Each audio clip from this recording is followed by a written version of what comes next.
kisah geologis di balik terbentuknya Sungai Martapura. Dan ini bukan cuma soal air yang mengalir, tapi soal kekuatan raksasa yang ngebentuk daratan kita. Mungkin Anda sering banget lihat sungai ini, atau lewat di atas jembatannya, bahkan mungkin tinggal di dekatnya. Tapi pernah nggak sih berhenti sejenak dan mikir, gimana ya awalnya sungai ini bisa ada? Gimana ceritanya urat nadi kehidupan ini bisa terbentuk? Nah, yuk kita telusuri jawabannya bareng-bareng. Oke, kita mundur jauh banget ke masa lalu. Kisah Sungai Martapura itu dimulai bahkan sebelum ada setetes pun air. Semuanya berawal dari persiapan sebuah panggung geologi yang super megah, lengkap dengan dua aktor utamanya. Ini dia dua pemain utamanya, Pegunungan Meratus dan Cekungan Barito. Dua nama ini kuncinya. Bayangin aja, Meratus itu sang raksasa yang menjulang tinggi, sementara Cekungan Barito adalah panggung rendah yang siap menampungnya. Nah, interaksi antara dua kekuatan inilah yang jadi cikal bakal lahirnya sungai yang kita kenal sekarang, tepatnya di Kalimantan Selatan. Sekarang kita masuk ke bagian paling serunya. Gimana mekanismenya? Coba dibayangin ada dua kekuatan super besar yang saling berlawanan, bekerja jutaan tahun lamanya, cuma buat nyiapin lanskap yang pas untuk sebuah sungai. Ini kayak tarian geologis yang keren banget. Di satu sisi, ada daratan yang diangkat naik, dan di sisi lain, ada yang amblas turun.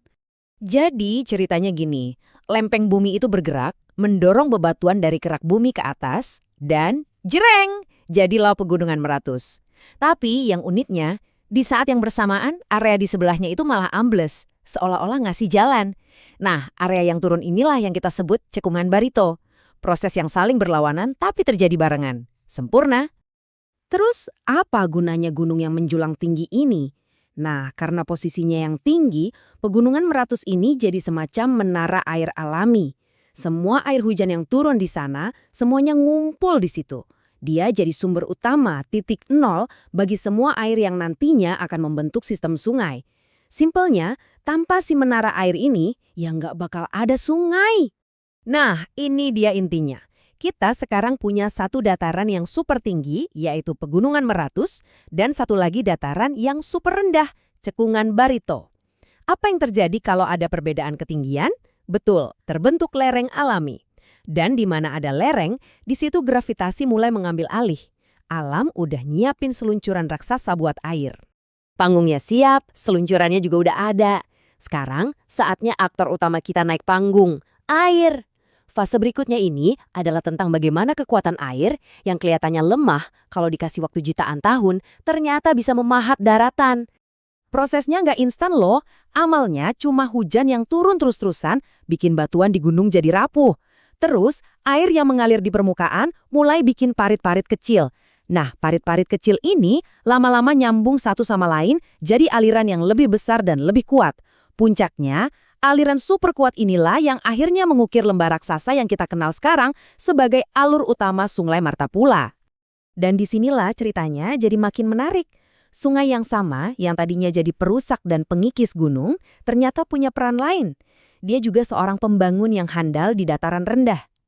Unik kan? Yuk kita lihat gimana caranya. Penyebabnya simpel banget. Bayangin deh, sungai itu kayak pelari yang lari kencang banget pas turun gunung. Tapi begitu dia sampai di trek yang datar dan landai di Cekungan Barito, ya tenaganya langsung habis. Kecepatannya melambat drastis. Akibatnya apa? Karena udah nggak punya tenaga, semua barang bawaan yang dia angkut dari gunung, kayak kerikil, pasir, sampai lumpur, semuanya terasa berat banget.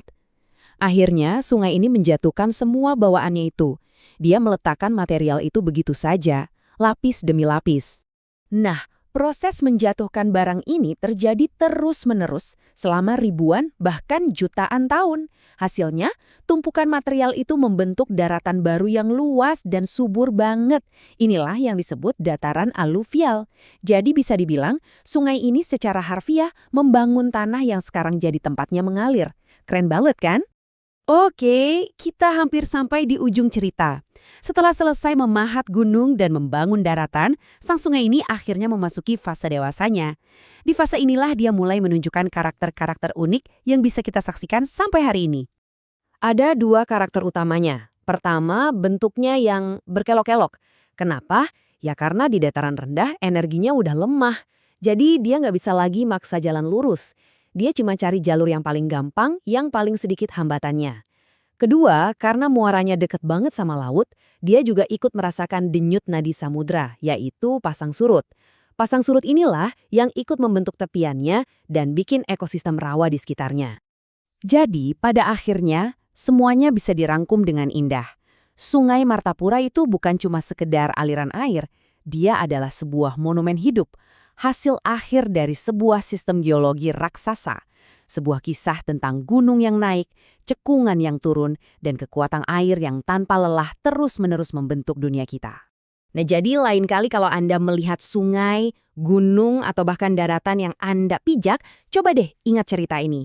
Dan coba tanyakan pada diri sendiri, kira-kira proses geologis dahsyat apa lagi ya yang sekarang ini sedang bekerja diam-diam, terus membentuk planet tempat kita tinggal, bahkan di bawah kaki kita sekalipun.